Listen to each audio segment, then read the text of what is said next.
ఒక ఉదయం శాంతినిలయం ఆవరణలో ముగ్గు యొక్క తెల్లదనం మెరిసిపోతుంది. ఇంటి ప్రధాన ద్వారం వద్ద కట్టిన మామిడి తోరణాలు మరియు బంతి పువ్వుల సువాసన ఇంకా తాజాగా ఉన్నాయి. అర్జున్ మరియు లక్ష్మి పెళ్లి జరిగింది ఇప్పుడే కొన్ని రోజులే అయ్యాయి. లక్ష్మి పూర్తిగా ఏకాగ్రతతో ఇంటి బాధ్యతలు చేపట్టింది. ఉదయం 6 గంటలైంది. లక్ష్మి వంటగదిలో ఫిల్టర్ కాఫీ తయారు చేస్తుంది. అప్పుడే అర్జున్ సిద్ధమై బయటికొచ్చాడు. లక్ష్మి, నువ్వింత త్వరగా లేచి ఇవన్నీ ఎందుకు చేయటం ప్రారంభిస్తున్నావు? ఇంకా పెళ్లి అలసట కూడా పూర్తిగా తగ్గలేదు.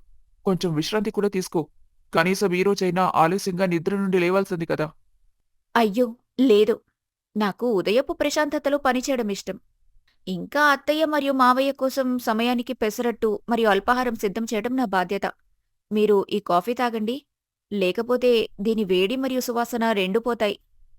నువ్వు ఈ ఇంటి కోడలివి, యంత్రం కాదు. నువ్వలసిపోతే నాకు బాధగా ఉంటుంది. అప్పుడే అకస్మాత్తుగా పై గదిలో నుంచి గట్టిగా కర్కశమైన శబ్దం వినిపించింది. వదినా, ఓ వదినా, ఎక్కడ పోయారు మీరు? వినిపించడం లేదా? వెంటనే పైకి రండి. లక్ష్మీ ముఖంపై కొంచెం అసంతృప్తి కనిపించింది. ఆమె అర్జున్ వైపు చూసి వెంటనే పైకి పరిగెత్తింది. గది పరిస్థితి అక్కడ ఏదో తుఫాను వచ్చినట్టుంది. ఖరీదైన బట్టలు మంచం మీద చెల్లాచెదురుగా పడ్డాయి. పుస్తకాలు నేలమీదున్నాయి. స్వప్న, ఎందుకిలా అరుస్తున్నావు? మొత్తం ఇల్లు మేల్కొంటుంది. ఏమైంది? మేల్కొనివ్వండి. నా నీలం కలర్ కాలేజ్ బ్యాగ్ దొరకటం లేదు. నేను నిన్న రాత్రి ఇక్కడ కుర్చీ మీద పెట్టాను. మీరు తప్పకుండా దాన్నెక్కడో పెట్టేసుంటారు. నాకు ఆలస్యమవుతుంది. త్వరగా దాన్ని వెతకండి.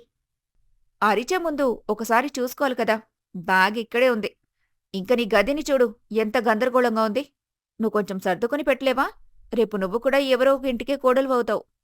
ఓహో, ఉదయాన్నే మీ ఆదర్శ కోడలు ప్రసంగం ప్రారంభించకండి వదినా. ఇవన్నీ సర్దటం, ఊడ్చి తుడవటం ఇప్పుడు మీ పని, నాది కాదు. నేను కాలేజ్కి వెళ్లే మోడర్న్ అమ్మాయి. ఇవి పనికిరాని ఇంటి పనులు నా వల్ల కావు. ఇంకా వినండి, ఈరోజు నా మూడ్ పూర్తిగా బాగోలేదు. కాబట్టి నా టిఫిన్ మరియు కాఫీ నా గదికే తీసుకొచ్చేయండి. నేను కిందికి రావటం లేదు. కాని స్వప్న, మావయ్య డైనింగ్ టేబుల్ దగ్గర అందరికోసం ఎదురుచూస్తున్నారు. పెళ్లి తర్వాత మనం అందరం కలిసి టిఫిన్ చేస్తే బాగుంటుంది. నువ్వు కూడా కిందికొస్తే అందరికీ బాగుంటుంది. కుటుంబంతో కలిసి కూర్చోవడంలో ఒక ప్రత్యేకమైన ఆనందం ఉంటుంది. వదినా, మీ ఈ సినిమాల మాటలు మీ దగ్గరే పెట్టుకోండి. నాకు నా జీవితం నాకు నచ్చిన విధంగా జీవించనివ్వండి. మీరు నాకు సహాయం చేయడం భారంగా అనిపిస్తే, లేదా మీరు అలసిపోయి ఉంటే స్పష్టంగా చెప్పండి. నేనిప్పుడే అమ్మకి చెబుతాను, ఒక పంచేసి ఆవిడ్ని పెట్టమని. ఎందుకంటే మీరొచ్చిన వెంటనే ఈ ఇంటి యజమానురాల్లా ఆదేశాలివ్వటానికి ప్రయత్నిస్తున్నారు కదా. ఆదేశాలా? నేను కేవలం కలిసి కూర్చోవాలని మాత్రమే చెప్పాను స్వప్న. మీ పెద్దక్కలా మారి నిన్నర్థం చేసుకోవాలని కోరుకున్నాను. నాకు ఒకే తల్లుందే. ఆమె నన్ను ఎప్పుడూ పని చేయమని బలవంతం చేయలేదు. మీరు మీ మమతానురాగాల్ని మీ ఇంట్లోనే వదిలొచ్చుండాలి. అప్పుడు బాగుండేది. ఇప్పుడు వెళ్ళి నా కోసం టిఫిన్ తయారు చేయండి. నాకు ఆలస్యమవుతుంది. లక్ష్మి నిశ్శబ్దంగా నిలిచిపోయింది. ఆమె కళ్లల్లో నీళ్లు నిండాయి. ఆమె కేవలం అంతే చెప్పగలిగింది. సరే, నేను నీ టిఫిన్ని పైకి పంపిస్తాను. లక్ష్మి గది నుంచి బయటకొచ్చిన వెంటనే ఎదురుగా సీతమ్మ నిలబడి ఉంది. వారి ముఖంపై ఎలాంటి కోపం లేదు, కాని ఒక విచిత్రమైన ప్రశాంతత ఉంది. ఏమైంది?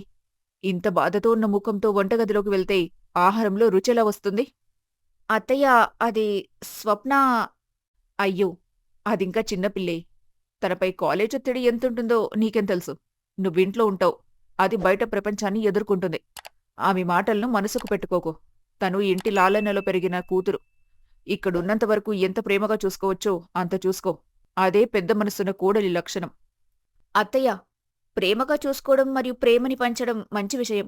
కాని ఆమెకు తన బాధ్యతల గురించి అవగాహనుండాలి. రేపామె మరో ఇంటికి వెళ్తే అక్కడ ఆమె ఈ నిర్లక్ష్యం, మొండితత్వాన్ని ఎవరు భరిస్తారు? అక్కడి గురించి అక్కడ వాళ్ళు చూసుకుంటారులే. నువ్వెందుకు నీ మనసుని కష్టపెట్టుకుంటున్నావు? ఇప్పుడైతే ఆమె నా నీడలో ఉంది. నా కూతురికి ఈ ఇంట్లో ఏ విషయంలోనూ కొరతుండకూడదు. నువ్విప్పుడు వాదరాపు. అలాగే వెళ్ళి తన కోసం వేడిగా ఉప్మా, అల్లం పచ్చడి తయారుచేయి. పాపం ఉదయం నుంచే ఆకలితో ఉంది. లక్ష్మి మౌనంగా వంటగది వైపు నడిచింది.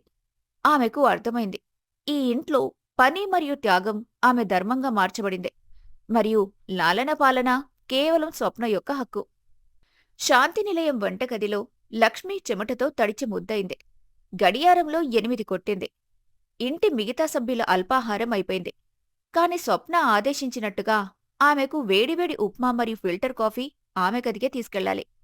లక్ష్మి ఒక చేతిలో ఉప్మా, అల్లం పచ్చడి, ఇంకో చేతిలో కాఫీ కప్ ఉండగా ఆమె మెట్లెక్కి స్వప్న గది బయటకు చేరుకుంది. స్వప్న, నీ బ్రేక్ఫాస్ట్ అండ్ కాఫీ తీసుకొచ్చాను. స్వప్న మంచంపై పడుకొని మొబైల్లో రీల్ చూస్తోంది. ఆమె చూపు తొలగించకుండా చిరాకుతో చెప్పింది. ఆ టేబుల్ మీద పెట్టండి. అలాగే వెళ్తూ కర్టెన్ వేసేయండి. ఈ ఎండ కంటికి తగులుతుంది. లక్ష్మి కాఫీ గ్లాస్ని టేబుల్ మీద పెట్టగానే స్వప్న ఒక ముద్ద తాగింది. ఆమె ముఖం కోపంతో ఎర్రబడింది. ఆమె గ్లాస్ను బలంగా కొట్టింది. ఆ వదినా, ఏం చేశారు? మీరు నా గొంతుని కాల్చి నన్ను ఆస్పత్రికి పంపాలనుకుంటున్నారా? ఇంత మరిగిన కాఫీ ఎవరైనా తీసుకొస్తారా? ఇంకా ఇందులో చక్కెర. ఓ దేవుడా, మీరు మొత్తం డబ్బానే ఇందులో పోసారనిపిస్తుంది. మీకు 2 రోజులైనా కూడా ఈ విషయం తెలియలేదా? నాకు షుగర్ తక్కువ ఉండాలి కాఫీలో అని. స్వప్న, నన్ను క్షమించు. వంటగదిలో మావయ్య కోసం పెసరట్టు కూడా తయారవుతుంది. కాబట్టి చక్కెర అంచనా కొంచెం పైన కింద అయ్యుండొచ్చు. ఇంకా కాఫీ వేడి తీసుకొచ్చాను ఎందుకంటే నువ్వు ఉదయం చెప్పావు నీ తల బరువుగా ఉందని. వేడి కాఫీతో ఉపశమనం లభిస్తుంది. సాకులు చెప్పకండి. తలనొప్పి పేరుతో మీరు నాకు ఈ తీపి విషయం ఇస్తున్నారా? మీరు నేను లావుగా అవ్వాలని కోరుకుంటున్నారా? కాలేజీలో అందరూ నన్ను ఎగతాళి చేయాలని? బహుశా మీరు అదే కోరుకుంటున్నారనుకుంటా. మీరు మాత్రమే ఇంట్లో అందమైన కోడల్లా ఉండాలని. స్వప్న, ఏం మాట్లాడుతున్నావు? అందం మరియు చక్కెరకి ఏం సంబంధం? నీకు రుచి బాగోలేదంటే నా వెంట వంటగదిగిరా. నువ్వు దగ్గర నిలబడి నీ ఇష్టానికి కాఫీ చేయించుకో. నేను ఇప్పుడే నీకు కావలసినట్టే చేస్తాను. ఓ, మరిప్పుడు మీరు నన్ను ఈ తలనొప్పిలో వంటగదిలో ఉన్న పొగ మరియు వేడిలో నిలబెట్టాలనుకుంటున్నారా? వదినా, నేను ఈ ఇంటి మహారాణిని. నేను వంటగదిలో పని చేయడమా? No way. అది ఎప్పటికీ జరగదు. నా కాలేజ్ చివరి సంవత్సరం నాకు నా చదువు, నా ప్రాజెక్ట్స్ మరియు నా అందం, ఈ మూడింటిని చూసుకోవాలి. వంటగది డిపార్ట్మెంట్ మీది, నాది కాదు. మీరు సరిగ్గా ఉన్న కాఫీ చేసి నా గదికి తీసుకురాలేకపోతే ఈ ఇంటి సర్వగుణ సంపన్న కోడలుగా నటించడం ఆపేయండి. మీరు కేవలం ఒక సాధారణ అమ్మాయి మాత్రమే. నా అన్నయ్య నిన్నిష్టపడ్డాడు. లేదంటే మా కుటుంబానికి తగిన దానివే కాదు నువ్వు. అప్పుడే అర్జున్ గది పక్కగా వెళ్తున్నాడు. స్వప్న యొక్క కఠినమైన, అవమానకరమైన మాటలు అతని చెవుల్లో పడగానే అతని రక్తం మరిగిపోయింది. అతనొక్కసారిగా లోపలికొచ్చాడు. అతని ముఖం కోపంతో ఎర్రగా ఉంది. స్వప్న దిగ్భ్రాంతితో వెనక్కి తగ్గింది. అన్నయ్య, లక్ష్మి నీ వదిన. ఈ ఇంటి గౌరవం తను. అంతేకాని నీ పని మనిషి కాదు. నువ్విలా ఆదేశాలివ్వటానికి, అవమానించడానికి. ఉదయం 5 గంటల నుంచి ఆమె తులసి కోటకు పూజ చేయడం దగ్గర నుంచి కుటుంబం కోసం భోజనం తయారు చేయడం వరకు యంత్రంలో పరిగెడుతుంది. కాని నువ్విక్కడ మంచం మీద కూర్చొని నీ చెత్తను శుభ్రం చేసినా కూడా ఆమెపై అరుస్తున్నావు. నీ కొంచెమైనా సిగ్గులేదా? ఇదేనా అమ్మ నీకు నేర్పిన సంస్కారం? అన్నయ్య, మీరు నాపై అరుస్తున్నారా? ఒక పరాయి మహిళ కోసం మీ సొంత చెల్లిని ఇన్ని మాటలంటారా? నేను కేవలం కాఫీ బాగోలేదని మాత్రమే చెప్పాను. ఇప్పుడు నాకు నా ఇంట్లో నా ఇష్టం చెప్పే హక్కు కూడా లేదా? వదిన ఖచ్చితంగా నిన్నటి నుంచి నా మీద మీ చెవిలో ఏదో చెప్పుంటారు. అందుకే ఈరోజు నాపై ఇలా అరుస్తున్నావు. ఇలా చెప్పి స్వప్న ఏడుస్తూ కిందికి పరిగెత్తింది. అమ్మా, అమ్మా, చూడు, అన్నయ్య నన్ను కొడుతున్నాడు. సీతమ్మ పై మెట్ల వద్ద నిలబడి ఉన్న అర్జున్ మరియు భయపడుతున్న లక్ష్మి వైపు మండుతున్న చూపులతో చూస్తూ, అర్జున్, చాలు. నువ్వు పిచ్చివాడివయ్యావా? ఒక చిన్న విషయానికి నీ యొక్కగానొక్క చెల్లెలి మనసుని నొప్పిస్తున్నావా? లక్ష్మి, నీకైనా బుద్ధుండక్కర్లేదా? ఆమె రాత్రంతా చదువుకుంటుంది, చిరాకు పడుతుంది. ఆమె కాఫీలో చక్కెర ఎక్కువయుంటే ప్రేమగా అర్థమయ్యేలా చెప్పాలి. అన్నా చెల్లెళ్ల మధ్యలో మంట పెట్టాల్సిన అవసరం ఏముంది? స్వప్న చెప్పినట్టుగా చేసుంటే నీ గౌరవం ఏమైనా తగ్గిపోతుందా? అమ్మా, నువ్వు చెల్లిని నీ అతిగారవంతో చెడగొడుతున్నావు. తను లక్ష్మిని ఎన్నేసి మాటలనిందో నీకు తెలుసా అసలు? నాకేమీ వినాల్సిన అవసరం లేదు. స్వప్న ఈ ఇంటి మహారాణి, నా కూతురు. ఆమె ప్రతి మాటను మీరు విని తీరాల్సిందే.